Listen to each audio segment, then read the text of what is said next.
رمضان كريم كريم كريم شهر عظيم عظيم عظيم رمضان كريم كريم كريم شهر عظيم. السلام علیکم ورحمۃ اللہ وبرکاتہ. اشہد ان لا الہ الا اللہ وحدہ لا شریک لہ واشہد ان محمدا عبدہ ورسولہ. بفضل اللہ تعالی آج پارہ نمبر 21 ہم شروع کر رہے ہیں. سورۃ العنکبوت آیت نمبر 45 جو اس پارہ کی پہلی آیت ہے. اعوذ باللہ من الشیطان الرجیم. اتل ما اوحی الیک من الکتاب واقم الصلاۃ ان الصلاۃ تنہی عن الفحشاء والمنکر.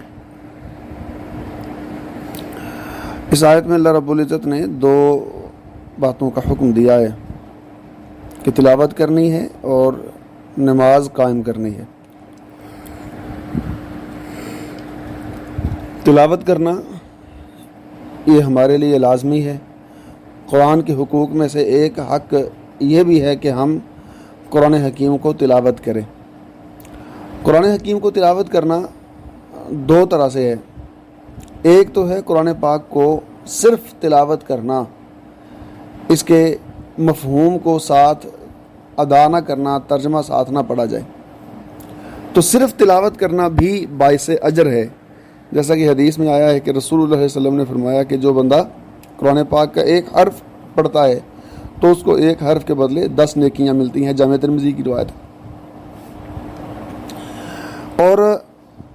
تلاوت کرتے ہوئے مفہوم کا خیال رکھنا اور ساتھ ساتھ ترجمہ بھی پڑھنا یہ بھی مسنون عمل ہے، کیونکہ قرآن حکیم کو اللہ تعالیٰ نے صرف تلاوت کے لیے نازل نہیں کیا، بلکہ ایک مقصد یہ بھی ہے کہ قرآن پاک کو سمجھا جائے. تو قرآن پاک کو سمجھ کر پڑھنا یہ بھی ضروری ہے. صرف قرآن پاک کی تلاوت کرنا اور اس کا مفہوم نہ پڑھنا، ترجمہ نہ پڑھنا یہ غلط ہے. اور اسی طرح اگر کوئی شخص یہ سمجھے کہ قرآن پاک کا مفہوم ہی پڑھنا ہے نا تو ترجمہ ہی پڑھتا رہے، تفسیر ہی پڑھتا رہے اور قرآن پاک کی تلاوت پر توجہ نہ دے اور تلاوت کا زیادہ اہتمام نہ کرے تو یہ بھی غلط ہے. دو الگ الگ حکم ہیں، یہ دونوں کو ہی ہم نے خیال کرنا ہے. قرآن پر تدبر بھی کرنا ہے اور قرآن حکیم کی تلاوت بھی کرنی ہے. تلاوت صرف تلاوت اور تلاوت کے ساتھ تدبر دونوں حکم ہیں اور دونوں ہی حق یہ ادا کرنے ہیں. تو قرآن پاک کی تلاوت کے متعلق بہت ساری روایات ملتی ہیں. جیسے ایک روایت ملتی ہے کہ رسول اللہ صلی اللہ علیہ وسلم نے فرمایا کہ جو قرآن پاک سیکھتا ہے اور آگے سکھاتا ہے وہ تم میں سے سب سے زیادہ بہتر ہے. اسی طرح دوسری روایت ہے جس میں نبی کریم صلی اللہ علیہ وسلم نے فرمایا کہ جو شخص قرآن کو بڑی مہارت کے ساتھ پڑھتا ہے، بڑی خوبصورتی کے ساتھ پڑھتا ہے تو وہ نیک فرشتوں کے ساتھ ہوگا. اور جو بندہ قرآن پاک کو پڑھتے ہوئے مشقت اس کو ہوتی ہے، تھوڑا سا مشکل کے ساتھ پڑھتا ہے تو اس کے لیے اللہ تعالیٰ نے دوہرا اجر رکھا ہے. اسی طرح ایک روایت ملتی ہے جس میں یہ الفاظ ہیں کہ ایسا شخص جس کو قرآن یاد ہی نہیں ہے وہ ویران گھر کی طرح ہے، کہ وہ ایسے جیسے ویران گھر پڑا منحوس گھر ہوتا ہے وہ، اسی طرح یہ بندہ بھی ویسے ہی منحوس ہے جس کو قرآن کا کچھ حصہ بھی یاد نہیں ہے. تو قرآن یاد کیسے ہوگا؟ جب ہم قرآن پاک کو پڑھیں گے تو قرآن پاک کو پڑھنے سے قرآن حکیم یاد ہوگا. اسی طرح پھر رات کے قیام میں قرآن پاک کی تلاوت کرنا یہ ایک بڑا ہی عظیم عمل ہے. جیسا کہ رسول اللہ صلی اللہ علیہ وسلم نے فرمایا کہ جو بندہ رات قیام کرتا ہے اور صرف 10 آیات تلاوت کرتا ہے، قیام کے اندر صرف 10 آیات تلاوت کرتا ہے تو اس بندے کو اللہ تعالیٰ ایسے بنا دیتے ہیں کہ یہ غافل نہیں ہے، تو وہ غافلوں میں شمار نہیں ہوتا. اور اگر کوئی بندہ 100 آیات کا قیام کرتا ہے کہ رات کا قیام کرتا ہے اور اس میں 100 آیتوں کی تلاوت کرتا ہے تو اس کو اللہ تعالیٰ اطاعت گزاروں میں، فرما برداروں میں لکھ دیتے ہیں. اور اگر کوئی شخص 1000 آیتوں کا قیام کرتا ہے کہ رات کو قیام کے لیے کھڑا ہوتا ہے اور قیام کے اندر 1000 آیتوں کو تلاوت کرتا ہے تو رسول اللہ صلی اللہ علیہ وسلم نے فرمایا کہ ایسے بندے کے لیے بے حساب اجر ہے، اس کے لیے بہت زیادہ اجر ہے. تو ان تمام احادیث کو اگر سامنے رکھیں، اس کے علاوہ بھی بہت ساری احادیث ہیں جو تلاوت قرآن کے متعلق میں بیان کی گئی ہیں، تو ان سب کو یہاں اس وقت تھوڑے سے وقت میں ان کا احاطہ نہیں کیا جا سکتا. تو قرآن پاک کی تلاوت یہ ایک عبادت ہے اور کوئی بھی عبادت اللہ کے ہاں قابل قبول نہیں جب تک وہ رسول اللہ صلی اللہ علیہ وسلم کے طریقہ کے مطابق نہ کی جائے۔ تو لہٰذا قرآن پاک کی تلاوت کے جو آداب ہیں کہ سب سے پہلا ادب کہ اگر ہم مصحف سے دیکھ کے اتنے قرآن پاک کی تلاوت کر رہے ہیں تو پھر ہم باوضو ہو کے بیٹھیں، اگر زبانی کر رہے ہیں تو پھر وضو کرنے کی ضرورت نہیں ہے۔ یہ مسئلہ میں پہلے ایک دفعہ سمجھا چکا ہوں۔ اس کے بعد تلاوت کرنے کے لیے سب سے پہلے تعوذ پڑھنا، اعوذ باللہ من الشیطان الرجیم پڑھ کے اپنی تلاوت کو شروع کرنا، پھر تلاوت کرتے ہوئے تلاوت کو خوبصورت کر کے تجوید کے اصولوں کے مطابق پڑھنا، قرآن پاک کو خوبصورت کر کے پڑھنا اور تجوید کے اصولوں کے مطابق پڑھنا۔ یہ تجوید کیا ہے؟ تجوید وہ طریقہ کار ہے جس طریقہ کار کے مطابق رسول اللہ صلی اللہ علیہ وسلم تلاوت کیا کرتے تھے، تو ان اصولوں کو، ان چیزوں کو اور اس انداز کو صحابہ اکرام نے آگے بیان کیا، اور صحابہ اکرام کے بعد آگے جو امت کے لوگ تھے انہوں نے آگے اس کو بیان کیا۔ تو پھر اس کو باقاعدہ لکھ دیا گیا کہ اس انداز سے رسول اللہ صلی اللہ علیہ وسلم تلاوت کیا کرتے تھے، اور صحابہ اکرام نے تو یہاں تک اہتمام کیا ہے۔ حضرت عبداللہ ابن مسعود رضی اللہ تعالیٰ عنہ کا ایک واقعہ ملتا ہے کہ وہ گزر رہے تھے تو ایک بندہ تلاوت کر رہا تھا، تو حضرت عبداللہ ابن مسعود رضی اللہ تعالیٰ عنہ نے اس کو روکا کہ تو غلط پڑھ رہا ہے۔ اور اس کی غلطی کیا تھی؟ غلطی صرف اتنی تھی کہ وہ ایک جگہ پہ مد کرنی تھی، تھوڑا سا لمبا کر کے پڑھنا تھا، تو وہ اس نے تھوڑا لمبا کیا، تو اس نے کہا کہ نہیں، نبی کریم حضرت عبداللہ ابن مسعود رضی اللہ تعالیٰ عنہ نے کہا کہ نبی کریم صلی اللہ علیہ وسلم زیادہ اس کو اتنی مقدار میں لمبا کیا کرتے تھے، تو اس نے تھوڑا سا مقدار کم کی، تو حضرت عبداللہ ابن مسعود رضی اللہ تعالیٰ عنہ کہنے لگے کہ تو نے صحیح نہیں پڑھا۔ تو اس لیے قرآن حکیم کو صحیح آداب کے ساتھ پڑھنا اور اصولوں کے مطابق پڑھنا یہ انتہائی ضروری ہے۔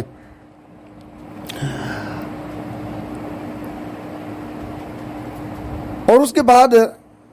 قرآن پاک کو پڑھنے کا اگلا ادب یہ ہے کہ قرآن پاک کو ترتیب کے ساتھ پڑھا جائے۔ ہمارے ہاں جو رواج بن گیا نا کہ صبح اٹھو سورہ یاسین پڑھ لو، سورہ رحمان پڑھ لو، تو ہم سمجھتے ہیں کہ شاید ہم نے قرآن پاک کو پڑھنے کا حق ادا کر لیا ہے، حالانکہ ایسی بات نہیں ہے۔ صرف سورہ رحمان، سورہ یاسین اللہ تعالیٰ نے پڑھنے کے لیے نازل نہیں کی، بلکہ سارے کا سارا قرآن پاک اللہ تعالیٰ نے پڑھنے، سمجھنے، عمل کے لیے نازل کیا ہے۔ تو اس لیے صرف سورہ یاسین، سورہ رحمان پڑھ کے ہمارا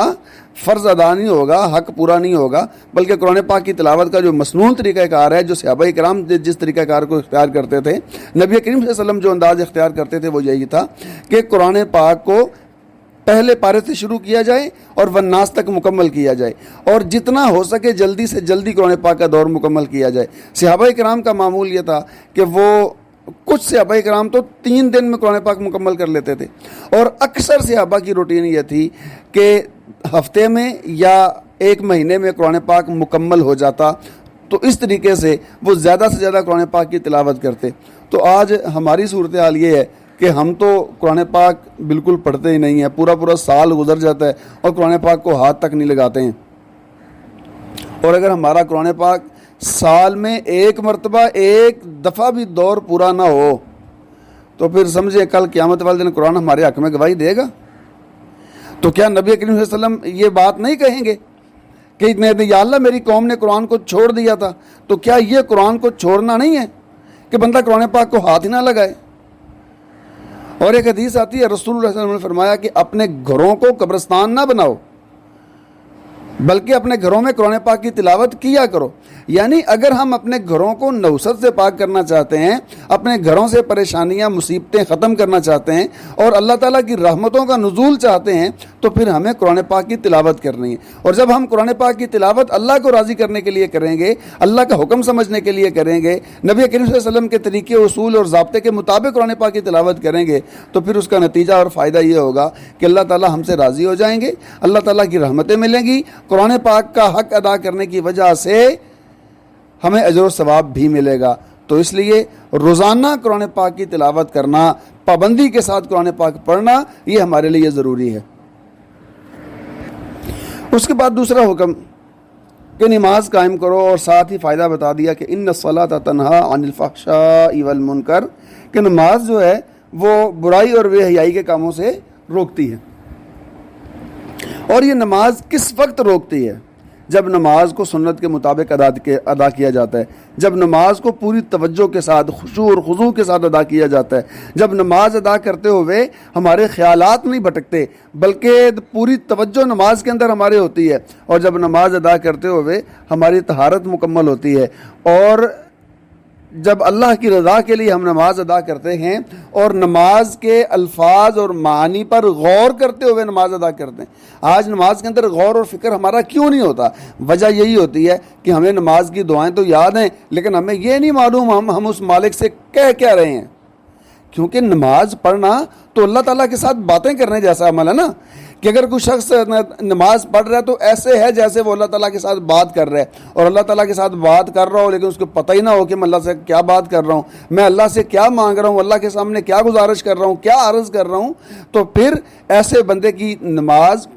اس کو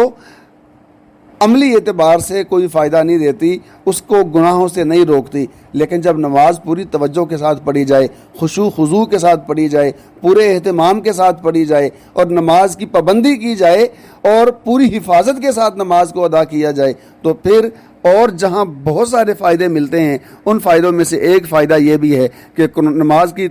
پابندی کرنے سے اور نماز کا اہتمام کرنے سے اور نماز کو توجہ کے ساتھ ادا کرنے سے اللہ تعالیٰ گناہوں سے ہمیں بچا لیتے ہیں۔ اس کے بعد سورۃ العنکبوت کی آیت نمبر 56 ہے، یا عبادی الذین آمنوا ان ارضی واسعۃ فإیایا فاعبدون، کہ اے میرے بندو میری زمین بڑی وسیع ہے تو خاص کر میری ہی عبادت کرو۔ تو یہ حکم ہے ان مسلمانوں کے لیے جو مکہ میں موجود تھے اور وہ ابھی ہجرت نہیں کر رہے تھے، تو ان کے لیے حکم ہوا کہ تم ہجرت کرو، اور ہجرت کرو گے تو تمہیں زمین کے اندر جگہ ملے گی، تم زمین کو بڑا وسیع پاؤ گے، کہ ایسا علاقہ جہاں پر دین کے اصولوں پر عمل کرنا مشکل ہو، دین کے احکامات پر عمل پیرا ہونا مشکل ہو یا ممکن نہ ہو، تو ایسے علاقے کو چھوڑ دینا اور ایسے علاقے کی طرف جانا جہاں دین پر عمل کرنے میں آسانی ہو، ہجرت کہلاتا ہے۔ اور یہ ضروری ہے، یہ پہلے بھی ہمارا سبق گزر چکا ہے کہ اللہ رب العزت نے ان مسلمانوں کے متعلق فرمایا کہ جب تک وہ ہجرت کر کے نہیں آ جاتے تمہارے پاس تو ان کے ساتھ تمہارا وہ رشتہ اور تعلق مضبوط نہیں ہونا چاہیے۔ تو لہٰذا اصل اصول یہی ہے کہ اگر کسی جگہ پر دین کے اصولوں کے مطابق عمل کرنا مشکل ہو رہا ہے تو ایسے علاقے کو چھوڑ دینا چاہیے، ہجرت کر کے دوسرے علاقے کی طرف منتقل ہو جانا چاہیے، کیونکہ اصل چیز وہ جگہ نہیں ہے، وہ گھر نہیں ہے، اصل چیز اللہ کے حکم کی فرما برداری ہے، اصل چیز اللہ تعالیٰ کے دیے ہوئے اور بتائے ہوئے اصولوں کے مطابق اپنی زندگی گزارنا ہے۔ اور اگر ان اصولوں کو ہم نہ سنبھال سکیں، ان اصولوں کے مطابق اپنی زندگی نہ گزار سکیں، تو پھر وہ زندگی کسی کام کی نہیں ہے۔ تو یہاں تو اللہ رب العزت نے مکہ میں رہنے والے مسلمانوں کے لیے یہ حکم دیا کہ وہ ہجرت کریں اور دار کفر کو چھوڑ کے دار اسلام میں آ جائیں، تاکہ ان کے لیے اسلام کے مطابق عمل کرنا آسان ہو۔ اور آج ہماری حالت یہ ہے کہ ہمارے لوگ دار اسلام اپنے پاکستان کو چھوڑ کے صرف دنیا کے 4 ٹکے کمانے کے لیے وہ غیر مسلم علاقوں میں جا کر آباد ہو جاتے ہیں، اور پھر وہاں کا ماحول اور وہاں رہ کر جس طرح کی وہ پریشانیوں کا سامنا کرنا پڑتا ہے، کھانے پینے کے اعتبار سے بھی پریشانی ہوتی ہے، یہ پتہ ہی نہیں ہوتا کہ چیز حلال ہے یا حرام ہے، کس چیز کی بنائی ہوئی ہے، اور اس کے بعد وہاں کا ماحول اس طرح کا ہے کہ وہاں بندہ آسانی کے ساتھ گناہ کی طرف راغب ہو جاتا ہے، لیکن نیکی کے لیے آسانی کا راستہ موجود نہیں ہے۔ تو اسی طرح بہت ساری قباحتیں اور خرابیاں وہاں پر موجود ہیں، اور پھر اسلام کے مطابق زندگی گزارنا وہاں پر بہت زیادہ مشکل ہے۔ تو اس لیے ایسی جگہوں پر چلے جانا، ہاں ایک تو ہے صرف تجارت کی غرض سے بندہ گیا واپس آ گیا، سفر کرنے میں کوئی حرج نہیں ہے، لیکن باقاعدہ وہاں پر جا کے رہائش اختیار کر لینا، وہیں جا کے رہ لینا، اسی علاقے کا جا کے ہو جانا، تو یہ شرعی طور پر مناسب چیز نہیں ہے۔ یہ بڑی کبیح چیز ہے کہ صرف بندہ دنیا کے مال کے لیے، دنیا داری کے لیے ایسی جگہوں پر جا کے آباد ہو جائے جہاں نیکی کی بجائے گناہ کے زیادہ اس کو سہولتیں ملتی ہیں، اور گناہ کی طرف مائل ہونا زیادہ آسان ہے بجائے اس کے کہ وہ بندہ اپنے آپ کو نیکی کی طرف لے کے آئے۔ تو جس علاقے کے اندر گناہ کے اسباب زیادہ ہوں اور نیکی کے اسباب کم ہوں تو ایسے علاقے کی طرف منتقل ہونا، ایسے علاقے کی طرف جانا اور ایسے علاقے میں جا کے رہائش اختیار کرنا یہ شرعاً درست نہیں ہے۔ سورۃ الروم شروع ہو رہی ہے، اور سورۃ الروم میں اللہ تعالیٰ نے دو قوموں کا ذکر کیا ہے، ایک فارسی تھے اور دوسرے رومی تھے۔ فارسی یہ مشرک بت پرست تھے اور روم والے یہ اہل کتاب تھے، اور مکہ کے مشرکین بھی مسلمانوں کو طعنے دیا کرتے تھے کہ وہ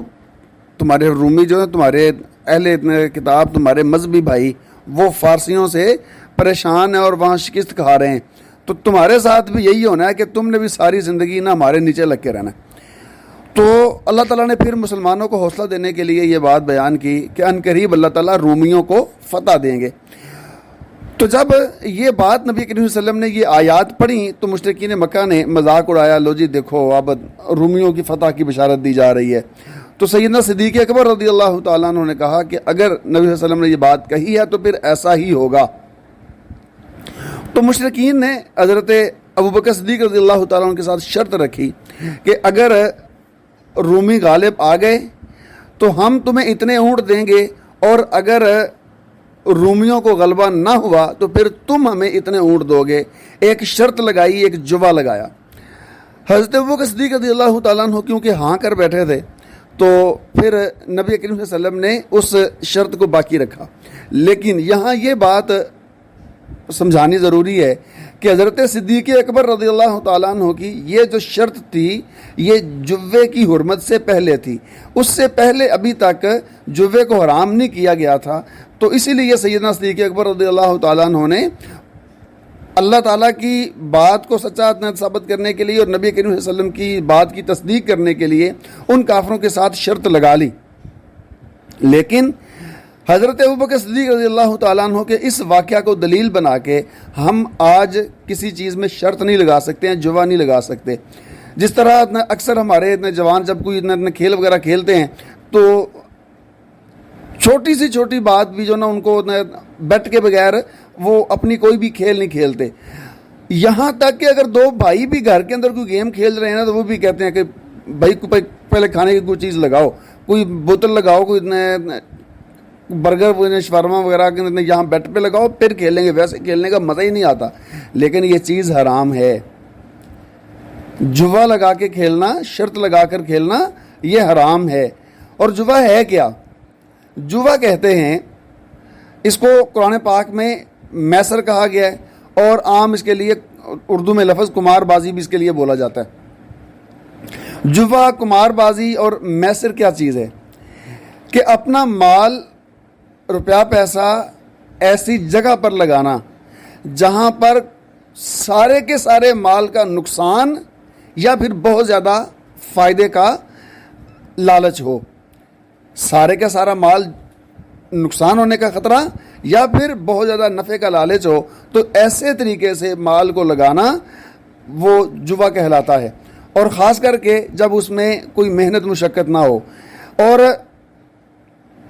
ایسے ہی ہوتا ہے کہ اگر کوئی شخص جوا لگاتا ہے تو وہ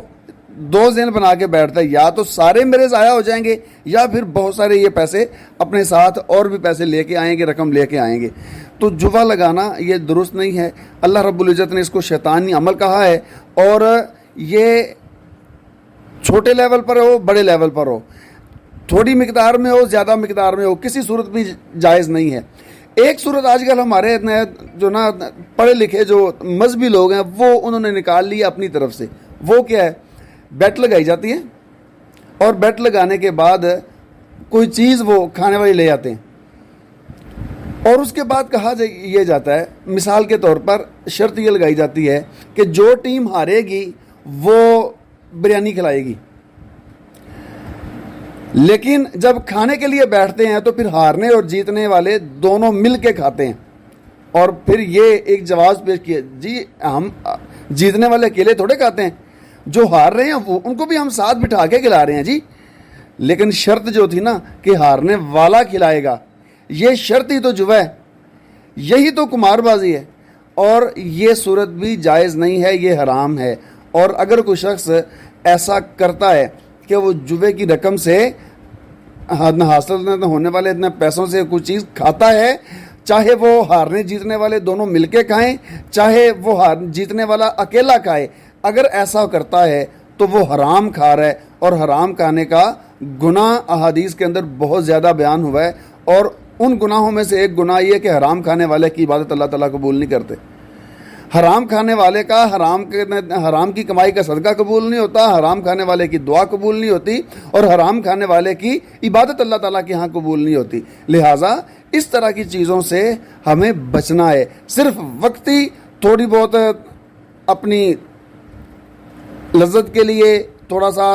شغل کے لیے اور اپنے ذہنی تفریح کے لیے ہم اللہ تعالیٰ کے احکامات کی اپنی طرف سے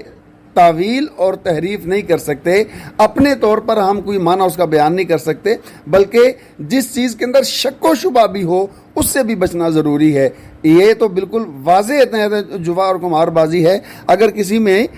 واضح جوا نہ ہو، شک بھی ہو رہا ہو نا کہ یہ لگتا ہے کہ یہ جوا ہوگا، تو اس چیز سے بھی بچنا اور احتراز کرنا لازمی ہے۔ اس کے بعد سورۃ الروم کی آیت نمبر 42، یہ موضوع کل بھی بیان کر چکا تھا، تو اس میں کچھ چیزوں کا اضافہ وہ ضروری ہے کہ سیر و سیاحت کرنا، اللہ تعالیٰ کی نشانیوں کو دیکھنا اور گھومنا پھرنا، اس کی کیا حقیقت ہے۔ ایک تو ہے جو چیزیں میں نے کل بیان کی تھی کہ کسی ضرورت کے لیے جانا، کسی مقصد کے لیے جانا، تو وہ جائز ہے۔ اگر کوئی بندہ کسی مقصد کے لیے نہیں جاتا، اس کی کوئی ضرورت نہیں ہے، بغیر کسی ضرورت کے جاتا ہے، تو اس وقت بھی چند شرطوں کے ساتھ سیر و تفریح کے لیے نکلنا اور سفر کے لیے جانا وہ درست ہوگا۔ سب سے پہلا مقصد یہ ہو کہ اللہ تعالیٰ کی نشانیوں کو دیکھنا ہے، اور اللہ تعالیٰ کی قدرت کو دیکھنا ہے، اور اپنے ایمان میں اضافہ کرنا ہے۔ اللہ تعالیٰ کی نشانیوں کو دیکھنا اور ایسی جگہوں کو دیکھنا جہاں اللہ تعالیٰ کی گرفت ہوئی ہو، تو اپنے آپ کو اپنی عبرت کے لیے ایسی جگہوں پر جانا یہ درست ہے۔ لیکن اگر ایسا سفر کیا جائے تو اس میں کچھ چیزوں کا خیال رکھا جائے گا کہ راستے کے آداب جو ہیں ان کو ملحوظ رکھا جائے، نماز کا خیال رکھا جائے کہ نماز ضائع نہ ہو، وقت ضائع نہ ہو، اور صرف یہی مقصد ہو کہ ہم نے اللہ تعالیٰ کی نشانیوں کو دیکھنا ہے اور اللہ تعالیٰ کی قدرت کو دیکھ کے اپنے ایمان کا اضافہ کرنا ہے۔ اگر صرف مقصد یہ ہے کہ بھائی اپنی ذہنی تفریح ہے اور یہ دیکھنا ہے کہ میں گھر بیٹھا بیٹھا بور ہو گیا ہوں تو اب تھوڑا سا اپنے آپ کو چینج کر لوں، تو یہ چیز درست نہیں ہے۔ اپنی ایمان کے اضافے کے لیے، عبرت کے لیے اور اللہ تعالیٰ کی نشانیوں کو دیکھنے کی غرض سے کہ اللہ نے کیا کیا چیزیں بنائی ہیں، اس مقصد سے سفر کیا جا سکتا ہے۔ سورہ لقمان کی آیت نمبر 6، وَمِنَ النَّاسِ مَنْ يَشْتَرِي لَهْوَ الْحَدِيثِ لِيُضِلَّ عَنْ سَبِيلِ اللَّهِ بِغَيْرِ عِلْمٍ وَيَتَّخِذَهَا هُزُوًا أُولَٰئِكَ لَهُمْ عَذَابٌ مُّهِينٌ، کہ جو لوگ لہو الحدیث خریدتے ہیں۔ لہو الحدیث سے کیا مراد ہے؟ تمام مفسرین نے اس سے مراد آلات موسیقی لیے ہیں، کہ موسیقی کے آلات جو بندہ خریدتا ہے اور ان کے ساتھ اپنا تعلق بناتا ہے تاکہ اللہ کے راستے سے لوگوں کو گمراہ کر سکے، تو اس بندے کے لیے دردناک عذاب ہے، رسوا کرنے والا عذاب ہے۔ تو لہٰذا آلات موسیقی اور گانا یا گانا سننا یہ ایک مسلمان کا شیوا نہیں ہے، کیونکہ اس سے انسان کی روح کمزور ہوتی ہے، اور جسمانی طور پر سب سے بڑا نقصان یہ ہوتا ہے کہ اس انسان کا حافظہ کمزور پڑ جاتا ہے، اس کی قوت فیصلہ کمزور پڑ جاتی ہے، جو بندہ موسیقی سننا جس کا شوق ہوتا ہے۔ تو اس لیے یہ چیز شرعاً بھی درست نہیں ہے اور صحت کے اعتبار سے بھی یہ چیز درست نہیں ہے، تو اس سے احتراز کرنا اور اس کو چھوڑنا انتہائی ضروری ہے۔ لہٰذا رسول اللہ صلی اللہ علیہ وسلم کا فرمان ہے، جو گانے سنتا ہے، جو گانے والے کے پاس گانا سننے کے لیے بیٹھا، تو آپ نے فرمایا کہ اس کے کانوں میں پگھلا ہوا لوہا ڈالا جائے گا، کہ لوہے کو پگھلا کے اس کے کانوں میں ڈال دیا جائے گا۔ اب اندازہ کریں کہ اس بندے کو کس قدر تکلیف ہوگی، گرم پانی جسم کے اوپر پڑ جائے نا تو وہ برداشت نہیں ہوتا، اور لوہا جب پگھلا دیا جائے تو وہ کتنا شدید گرم ہوتا ہے، اس کا تصور بھی ہم نہیں کر سکتے۔ تو وہ پگھلا ہوا لوہا اس بندے کے کانوں میں ڈالا جائے گا جو گانے بڑے شوق سے سنتا ہے۔ ہاں البتہ کچھ ایسے گیت جن میں شرکیہ الفاظ نہ ہوں، بے حیائی کی ترغیب نہ دی جا رہی ہو، اور ایسے شعر جو توحید کی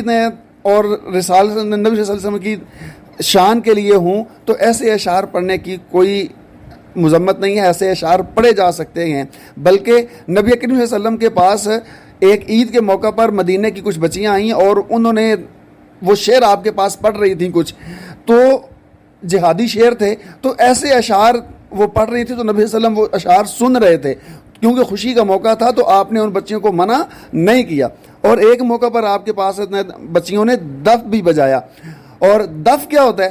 دف ہے جو ایک طرف سے چمڑا لگا ہوتا ہے، لیکن اس کو بجائیں تو سر کی آواز نہیں آتی، صرف ٹھک ٹھک کی آواز ہوتی ہے۔ اگر کسی دف کے اندر سر کی آواز ہو تو وہ دف بجانا بھی ٹھیک نہیں ہے۔ بغیر سر کے اگر دف بھی بجائی جائے تو ایسی دف بجانے میں بھی کوئی حرج نہیں ہے۔ اتنی سی دین اسلام اجازت دیتا ہے کہ بچے اگر بیٹھے ہیں تو وہ کوئی شعر پڑھ سکتے ہیں، کوئی نظم پڑھ سکتے ہیں، کوئی اصلاحی اشعار وہ بول سکتے ہیں، گا سکتے ہیں، اس میں کوئی حرج نہیں ہے۔ لیکن ایسا گانا جو بے حیائی کی طرف راغب کرتا ہو، یا ایسے اشعار جو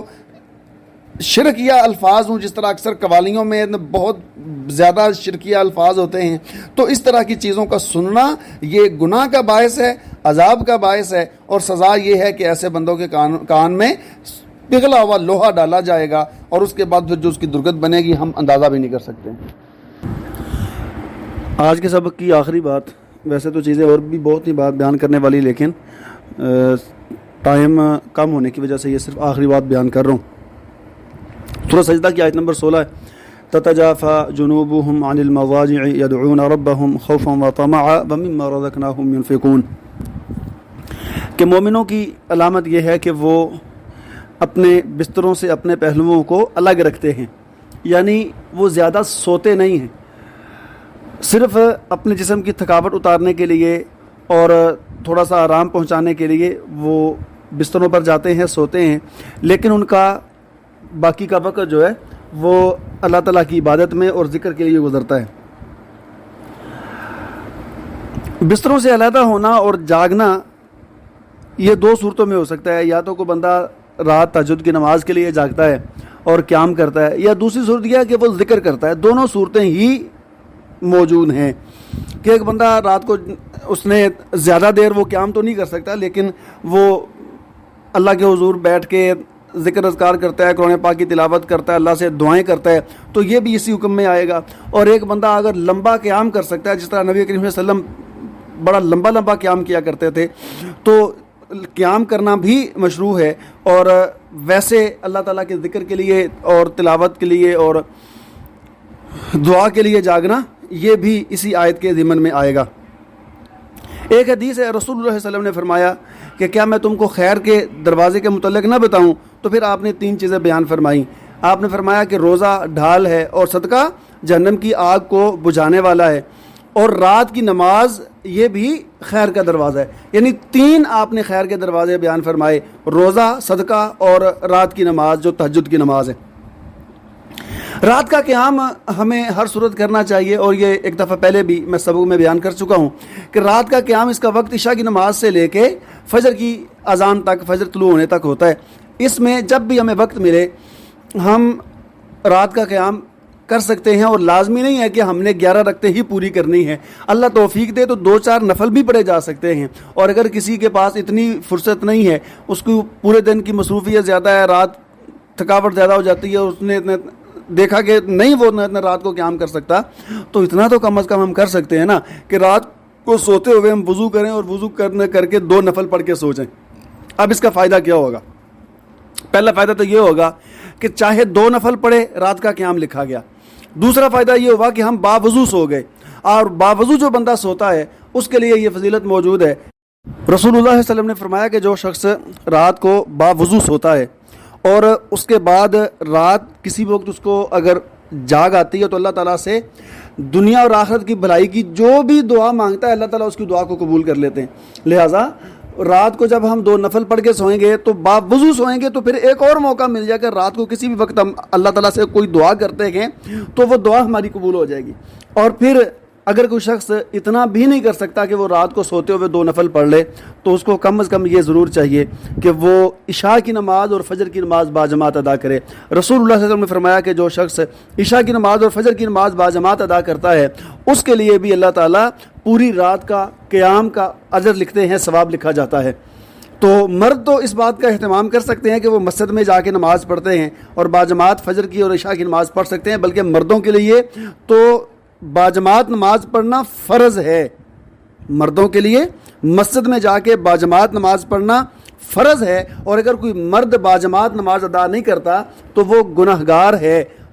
اور بلکہ ایک روایت تو یہ ملتی ہے کہ نبی کریم صلی اللہ علیہ وسلم نے فرمایا کہ جو نماز جماعت میں شامل نہ ہوا لا صلاۃ، اس بندے کی نماز ہی نہیں ہوتی۔ یعنی وہ بندہ جو بغیر عذر کے جماعت اس نے چھوڑ دی اور جماعت میں وہ شامل نہ ہوا تو ایسے بندے کی پھر بعد میں پڑھی گی نماز اللہ کے ہاں قابل قبول نہیں ہوتی۔ باقی رہ گیا مسئلہ خواتین کا، تو خواتین کے لیے کیونکہ مسجد میں جا کر باجماعت نماز پڑھنا فرض نہیں ہے تو یہ اس اجر کو کیسے پا سکتی ہیں؟ تو ان کے لیے پھر آسان سا طریقہ ہے کہ یہ گھر میں باجماعت نماز کا اہتمام کریں، اور گھر میں زیادہ نہ ہو تو کم از کم 2 خواتین تو ہوتی ہیں، تو 2 خواتین کھڑی ہو جائیں اور جماعت کروائیں۔ جماعت کا طریقہ کار یہ ہوگا کہ خواتین جتنی بھی ہوں، 2 ہوں یا 20 ہوں، خواتین ایک ہی صف میں ساری کھڑی ہوں گی، اور ان کو جو امامت کروانے والی ہے وہ صف کے درمیان میں کھڑی ہوگی، وہ صف کے درمیان میں کھڑی ہوگی۔ اور اگر 2 خواتین ہیں تو پھر جماعت کا طریقہ کار یہ ہوگا کہ جس نے جماعت کروانی ہے وہ کھڑی ہو جائے اور اس کی دائیں جانب دوسری خاتون جو اس کی اقتداء میں نماز پڑھ رہی ہے، بطور مقتدی کے نماز پڑھ رہی ہے، وہ اس کے امام کے دائیں جانب کھڑی ہو جائے، تو یہ جماعت کا طریقہ کار ہوگا۔ لیکن مردوں کے لیے جو طریقہ ہے وہ جماعت کا تھوڑا سا الگ ہے کہ اگر 2 مرد ہیں تو اس وقت تو حکم یہی ہے کہ جماعت کروانے والا کھڑا ہو جائے اور اس کی دائیں جانب امام کے دائیں جانب مقتدی کھڑا ہوگا، اور اگر وہ 3 مرد ہیں تو پھر 2 لوگ پیچھے کھڑے ہوں گے اور امام آگے کھڑا ہوگا، تو یہ جماعت کا طریقہ کار ہوگا۔ تو ہمیں گھروں کے اندر نماز باجماعت کا اہتمام کرنا چاہیے، اور جب گھروں میں نماز باجماعت کا اہتمام کریں گے تو اس کا فائدہ یہ ہوگا کہ بس اوقات جو میری بہنیں بیٹیاں نماز میں سستی کرتی ہیں ان کی وہ سستی ختم ہو جائے گی، تو جماعت کی وجہ سے ایک تو اجر و ثواب میں زیادہ اضافہ ہوگا، دوسرا وقت پر نماز پڑھی جائے گی، اور تیسرا کسی کی طرف سے نماز کی کوئی سستی نہیں ہوگی۔ اللہ تعالیٰ سے دعا ہے کہ اللہ تعالیٰ ہمیں ان چیزوں پر عمل کرنے کی توفیق دے۔ السلام علیکم ورحمۃ اللہ وبرکاتہ۔